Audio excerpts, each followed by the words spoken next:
Hello, everyone. I'm Elena, your host for today.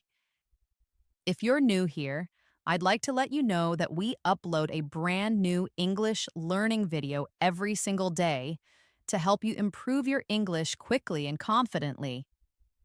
In today's episode, you're going to improve not only your English listening and understanding, but also your speaking and fluency.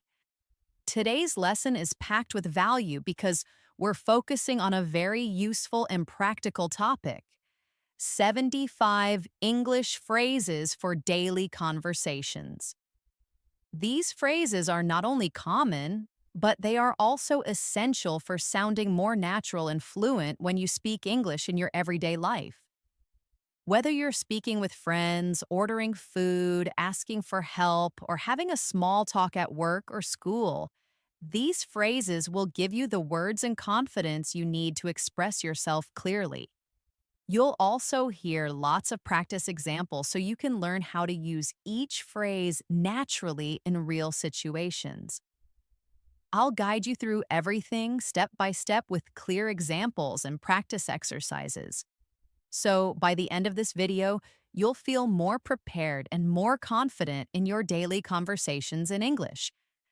Before we begin, make sure to subscribe to the channel and hit the bell icon if you want more helpful English learning lessons like this one.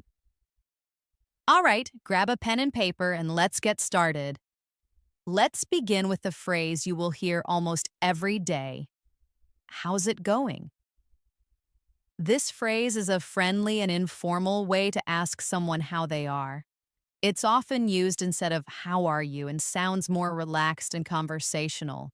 Imagine you see your friend at school or work. You can say, "Hey, how's it going?" And they might reply with, "Pretty good," or "not bad." You can also respond with, "I'm doing well, thanks." Practice this phrase by using it when greeting friends or coworkers. For example, imagine you're entering the office in the morning. You see your colleague and say, "Hi, how's it going?" They smile and say, "It's going well, how about you?" You've just started a natural conversation using a simple phrase. Another useful phrase is "what's up?" This is a very casual greeting often used between friends. It doesn't necessarily mean you want a long answer. Most people just reply with "not much" or "just chilling." For example, you meet your friend at the mall and they say, "Hey, what's up?" You can reply, "Not much, just doing some shopping." These phrases make you sound more natural and show that you understand real spoken English. Next, let's look at "that sounds good." You can use this phrase when you agree with someone's suggestion or idea. For instance, your friend says, "Let's meet at 7 for dinner." You can say, "That sounds good." It's a nice way to confirm that you like their idea. You can also say, "Sounds like a plan," to mean the same thing. These responses show agreement in a friendly and positive way. Now let's practice these phrases together in a short conversation. Imagine you and your friend are planning to hang out this weekend. You say, "Hey, how's it going?" Your friend replies, "Pretty good." "What's up?" You answer, "Not much." "Want to catch a movie tonight?" Your friend says, "Sure, that sounds good." And you say, "Great, let's meet at 6. They respond, "Sounds like a plan." This small conversation uses at least 4 common phrases that you can apply in your real life every day. Another very useful phrase is "let me know." You use this when you want someone to give you information later. For example, if your friend is checking their schedule and you're not sure what time you'll meet, you can say, "Let me know what time works for you." It's polite and it gives the other person space to respond when they can. You can also use this phrase at work. Imagine your coworker says they might be late for the meeting. You say, "Okay, let me know if you need me to cover for you." It shows flexibility and helpfulness. One more essential phrase is "I'm not sure." It's okay not to know everything. And this phrase helps you communicate uncertainty clearly. For example, someone asks you, "Do you know where the meeting is?" And you say, "I'm not sure. I think it's in room B." You can also say, "Let me check," if you want to find the answer. This makes you sound honest and cooperative, which is always good in both casual and professional situations. Let's put some of these together in a new example. Imagine you're at work and your manager asks if you can attend a meeting at 3 p.m. You're not sure about your schedule, so you reply, "I'm not sure. Let me check my calendar and I'll let you know." This is a polite and professional way to handle the situation. Now let's talk about the phrase, "no worries." This is a friendly way to say, "That's okay," or "don't worry about it." For example, someone says, "Sorry, I'm late," and you reply, "No worries." It makes the conversation smooth and positive. You can also say, "It's all good," in informal settings. These phrases help you maintain a friendly tone. Another commonly used phrase is "that makes sense." You say this when something is clear or logical to you. For example, someone explains why they were late, and you reply, "Oh, that makes sense." It shows that you understand and accept the reason. It's a nice way to keep communication open and respectful. Let's try this in a conversation. Imagine you're talking with your roommate who tells you they couldn't do the dishes because they had to stay late at work. You say, "No worries. That makes sense. I'll do them today, and maybe you can help out tomorrow." In just a few sentences, you've shown understanding, kindness, and good communication. One more very useful phrase is "I'll be right back." This is often used when you leave for a short time. For example, if you're on a call and need to grab something quickly, you can say, "Hold on, I'll be right back." It shows that you're coming back soon and not ending the conversation. It's also polite and helpful when used with customers or coworkers. Also, try using "I got it" or "I've got this." These phrases show that you're in control or willing to help. For example, your coworker drops some papers and you say, "Don't worry, I got it." Or when your manager gives you a new task, you respond with confidence, "I've got this." These phrases add confidence and clarity to your conversations. Now, let's do another short conversation example to help you practice naturally. You're at a coffee shop, and your friend is carrying 2 drinks in a bag. They almost drop something, and you say, "Hey, I got it." They smile and say, "Thanks." Later, your phone rings, and you say, "I'll be right back." After your call, you return and say, "Sorry about that." And your friend replies, "No worries." All of this feels like real conversation, short, natural, and friendly. Let's now focus on a useful phrase for making suggestions. "Why don't we?" You can use this when you're offering an idea. For example, you and your friend are bored and you say, "Why don't we go for a walk?" Or, "Why don't we order pizza tonight?" It's a soft, polite way to suggest something. You can also use it at work. For example, "Why don't we finish the report first and then take a break?" It shows thoughtfulness and cooperation. To make this more fun, imagine this conversation. You and your friend are sitting at home on a rainy day. You say, "I'm bored." Your friend replies, "Me too." You suggest, "Why don't we watch a movie?" They say, "Great idea, that sounds good." These phrases fit perfectly into your everyday talk and help keep the flow smooth and easy. Another excellent phrase to learn is "that's a good point." You use this when someone says something smart or helpful and you want to acknowledge it. For example, in a discussion about what to do on the weekend, your friend says, "If we go early, we'll avoid traffic." You respond, "That's a good point. Let's leave around 8." This phrase makes your conversations respectful and shows that you're listening carefully. Let's move ahead with another common and polite phrase. Excuse me. This phrase is extremely useful in many daily situations. You can use it to get someone's attention to ask a question or when you accidentally bump into someone. For example, if you're trying to get past someone in a crowded hallway, you can say, "Excuse me," in a gentle tone. Or if you want to ask a stranger for directions, you can start by saying, "Excuse me, can you tell me how to get to the train station?" It's respectful and makes your interaction smoother. Closely related to that is the phrase, "Sorry about that." This is a casual way to apologize for a small mistake or inconvenience. Imagine you forget to reply to someone's message or accidentally interrupt them. You can say, "Sorry about that," to acknowledge your mistake. People appreciate when you use simple, polite language. For example, you walk into a meeting a few minutes late. You say, "Sorry about that." "The traffic was really bad today." It shows good manners and makes the other person feel respected. Another phrase you can use daily is, "Can I help you?" It's commonly used in service settings, but you can also use it in daily life when someone looks confused or lost.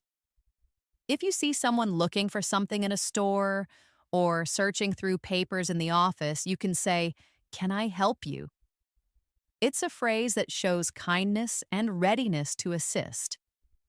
Similarly, if you're working in customer service, saying, "Can I help you find something?" is both professional and polite. Now let's bring these together in a practical scene. You're walking through a store and you accidentally bump into someone. You quickly say, "Excuse me, sorry about that." They smile and say, "No problem." Then you see someone nearby who looks like they can't find something. You walk up and say, "Can I help you?"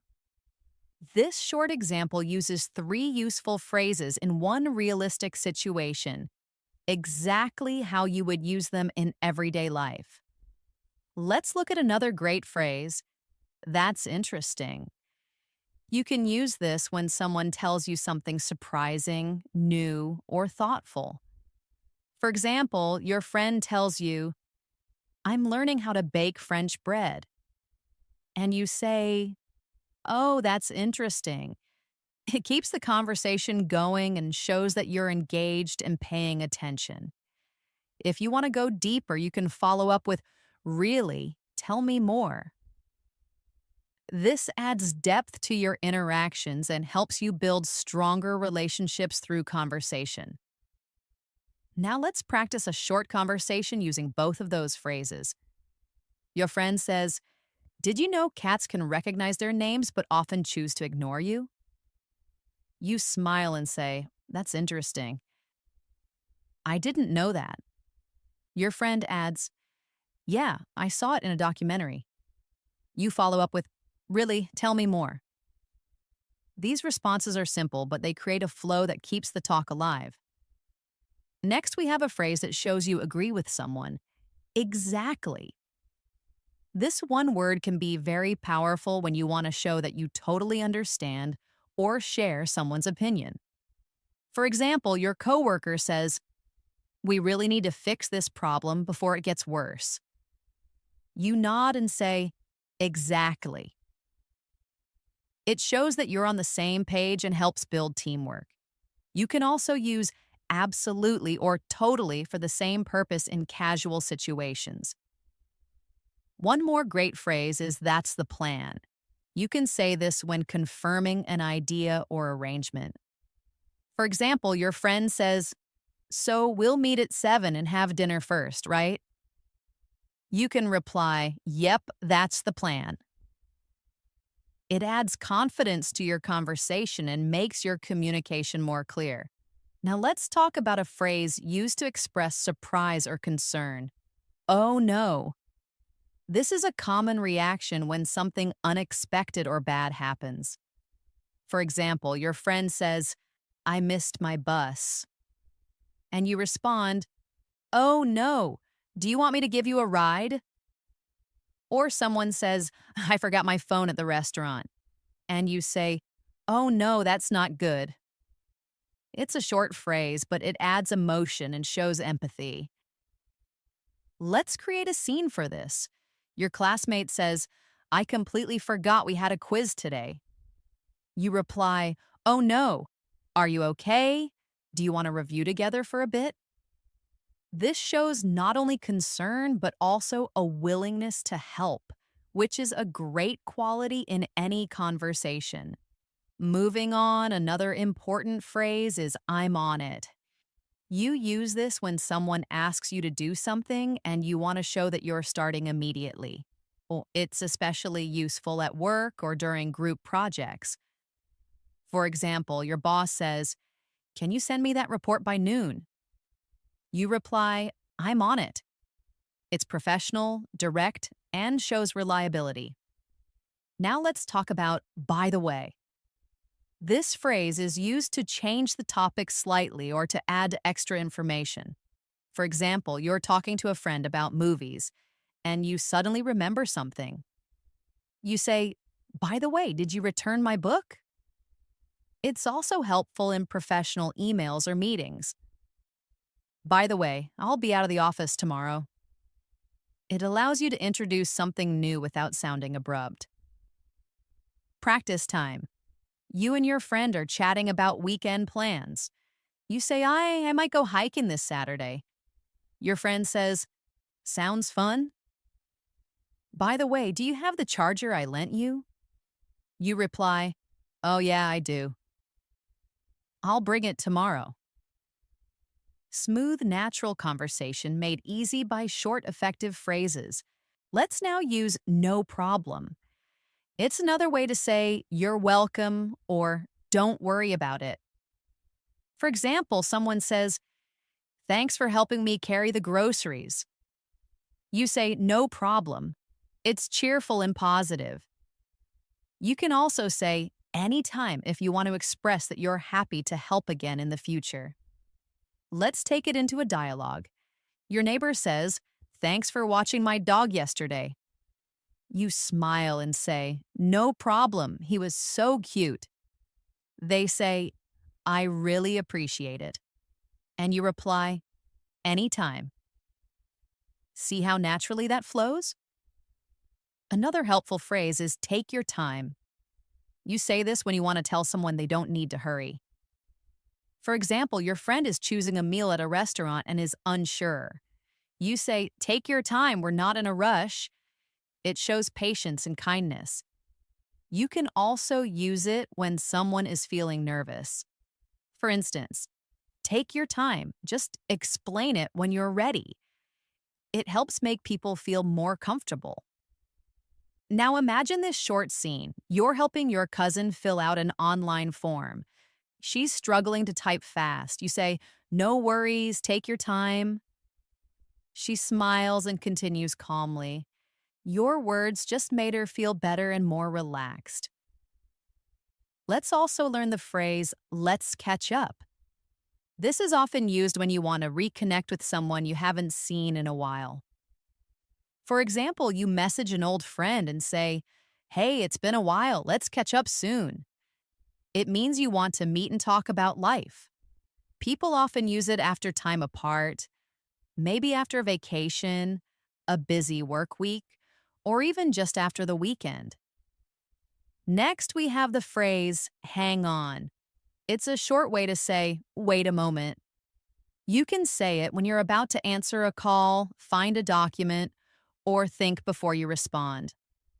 For example, someone asks, "Do you have that file?" You say, "Hang on, let me check." It's polite and very common in spoken English. Let's practice in a conversation. Your friend says, "Do you know what time the movie starts?" You say, "Hang on, I'll check the app." Then you say, "It starts at 6:45." Simple, right? Just like how people talk in real life. Let's add "sounds great" to your toolkit. It's a very positive response that shows you're excited or happy about someone's idea. Your friend says, let's go for ice cream after dinner. And you reply, sounds great. Or someone says, I'll pick you up at 5. And you say, sounds great. See you then. This phrase adds energy and warmth to your reply. You can pair it with other phrases too. Your coworker says, let's meet tomorrow to discuss the project. And you reply, sounds great. I'll bring the notes. Simple, smooth, and friendly. Finally, let's end this section with I can't wait. This is used when you're really looking forward to something. Your friend says, the concert is this Friday. And you say, I can't wait. It's full of excitement and is a great phrase to express enthusiasm. Another example, your colleague says, our vacation starts next week. And you say, I know. I can't wait. This makes conversations more expressive and emotional, which helps in building better relationships. Let's continue exploring more useful phrases that can help you sound natural and fluent in everyday conversations. One phrase that you'll often hear and use is, that makes sense. This phrase is perfect when someone explains something to you and you understand or agree with the explanation. For example, if a friend says, I had to cancel the trip because of the weather, you can reply with, oh, that makes sense. It shows that you're listening carefully and that you understand their reason or point of view. It's respectful and encouraging, helping the speaker feel heard and supported. Let's practice this with a small conversation. Your coworker says, I wasn't at the meeting because I had another appointment. You respond, that makes sense. I just wanted to make sure everything was okay. That's a polite and thoughtful reply, keeping the conversation positive and smooth. Next, let's talk about the phrase, I'm not sure. It's a simple and honest way to say that you don't know something or need time to think. For example, someone asks, do you know when the package will arrive? And you say, I'm not sure, but I can check. This makes your English sound real and natural. You don't have to know everything. It's okay to say you're unsure and then offer help. Another everyday phrase is, I guess so. This is a casual way to say that you agree, but maybe not very strongly. For example, your friend says, it might rain tomorrow. And you reply, I guess so. You're not totally sure, but you think it's possible. It's used when you want to agree a little bit without being too firm. It can also be a polite way to avoid an argument. Here's a short scene for practice. Your classmate says, I think we'll have a quiz next week. You say, I guess so. The teacher did mention something about that. Then your classmate replies, let's review together just in case. You answer, that sounds good. This kind of real-life back and forth is where these phrases become powerful tools. Now let's learn the phrase, that's too bad. You use this when someone tells you something unfortunate or disappointing. For example, your friend says, I didn't get a job I wanted. And you reply, oh, that's too bad. I'm sorry to hear that. It's a way to show empathy without going into a long explanation. It's short, but it shows you care. Pair that with another phrase, I hope things get better. When someone is having a hard time, you can say, that's too bad. I hope things get better soon. It brings comfort and shows support even when you can't fix the problem. Let's practice with a little dialogue. Your friend says, I was sick all weekend and missed the party. You reply, that's too bad. I hope you're feeling better now. That's kind, supportive, and natural. This kind of language builds trust in relationships. Next up is, that's a good point. You say this when someone makes a thoughtful or smart comment. For example, during a group discussion, someone says, "We should start earlier to avoid traffic." And you respond, "That's a good point."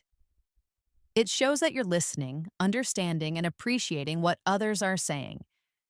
You can also use this in class or at work. If your colleague says, "We should review last month's data before we present," you can say, "That's a good point. Let's do that." It shows respect and helps teamwork. Now let's look at "what do you mean?" This phrase helps when something is unclear.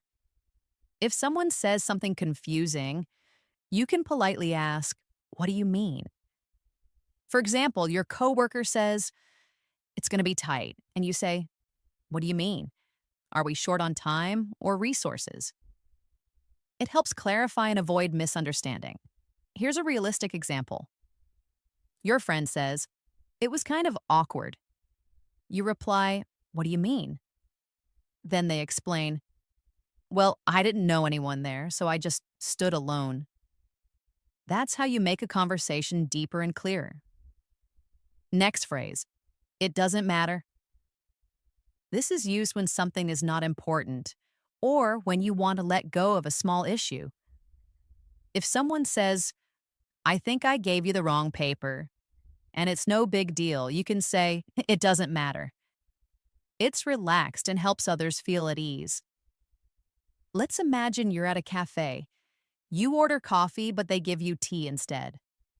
You think, "That's okay. It doesn't matter. I'll drink it." Then you say to the server, "No worries, it doesn't matter." This kind of positive attitude makes everyday life smoother and conversations more pleasant. Now let's learn "let me think." You use this when you need a moment to consider something before answering. If someone says, "Do you want to go out or stay in tonight?" and you're not sure, you can say, "Let me think. Maybe we can stay in and watch a movie." It's a phrase that gives you time and shows honesty. Here's a practice conversation. Your friend asks, "What should we cook for dinner?" You say, let me think. How about pasta?" Your friend agrees, "That sounds perfect." Short, realistic, and friendly. That's how you build fluency. Now let's try "it depends." This phrase is perfect when the answer to something can change based on the situation. For example, someone says, "Do you like working from home?" And you say, "It depends." If the internet is stable, then yes. If not, it's stressful. It adds variety to your answers and shows that you are thinking clearly. You can also use this in daily decisions. Someone asks, "Are you free this weekend?" You reply, "It depends on how much work I get done." See how flexible that is? It's a great phrase to express different possibilities. Let's try "it's up to you." You can say this when you want someone else to make a decision. For example, your friend says, "Should we watch a comedy or a drama?"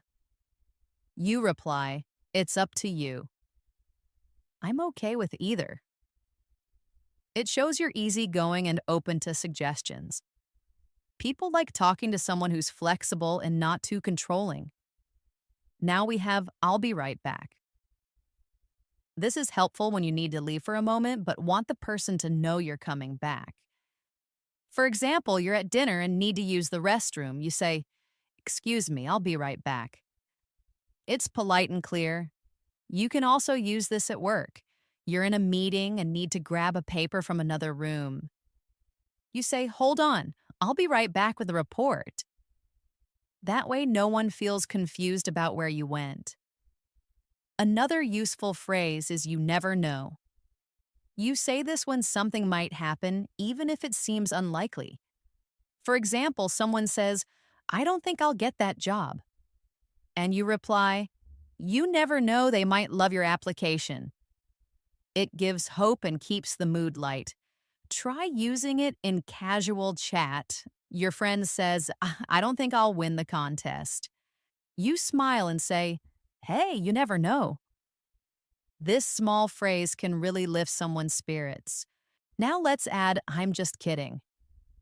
It's used to show that what you said was a joke. For example, you say to your friend, I ate all your cookies. Then you laugh and say, I'm just kidding.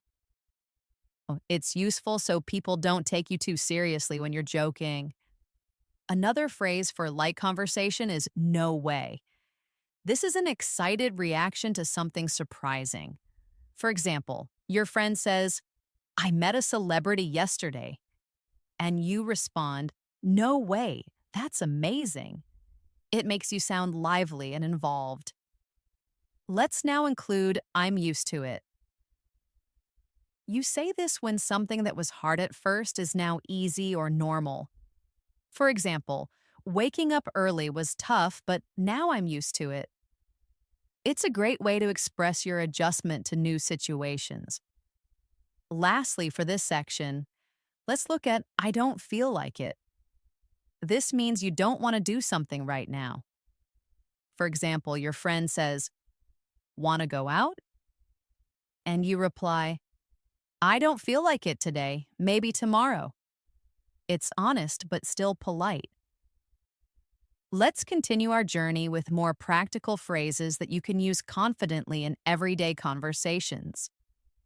One very common phrase is take your time. It's a polite way to tell someone that there's no rush. For example, if someone is searching for their wallet or finishing a message while you wait, you can say, take your time. It shows that you're patient and considerate, which always helps create a relaxed environment in conversation. You can use it in a situation like this. Your friend is deciding what to order at a restaurant and is taking a while. You smile and say, it's fine, take your time. I haven't decided yet either. That makes the moment feel friendly instead of stressful. It's such a simple phrase, but it shows emotional intelligence. Another good phrase is, I'm ready when you are. This phrase is especially helpful when you are waiting on someone to begin something and you want them to know you're not in a hurry. It sounds polite and flexible. Imagine you're about to start a meeting or head out with a friend and they're getting ready. You can say, I'm ready when you are. It's friendly and respectful, showing that you're willing to wait and follow their lead. Now let's talk about the phrase, I can't wait. This is often used to express excitement about something that's going to happen. For example, you might say, I can't wait for the weekend, or I can't wait to see the movie tonight. It makes your emotions clear and helps people connect with your enthusiasm. It can also be a good conversation starter. Let's try a little practice. Your friend says, I got tickets for the concert. You say, oh, wow, I can't wait. I've been looking forward to it all week. It creates positive energy and shows how engaged you are in the moment. Another useful phrase is, it's not a big deal. This is what you say when someone apologizes for something small or makes a mistake, and you want to let them know it's okay. For example, someone says, I forgot to bring your book. And you reply, that's okay. It's not a big deal. Just bring it next time. This phrase makes you sound easygoing and helps avoid conflict. Let's take another example. Someone accidentally bumps into you in a hallway and says, sorry. You smile and say, it's not a big deal. That kind of response helps keep the mood positive and light. Another great phrase to use when you're encouraging someone is, you can do it. This short phrase is full of motivation. You might use it when someone is nervous about a presentation or trying something new. For instance, your friend says, I have an interview today and I'm so nervous. You say,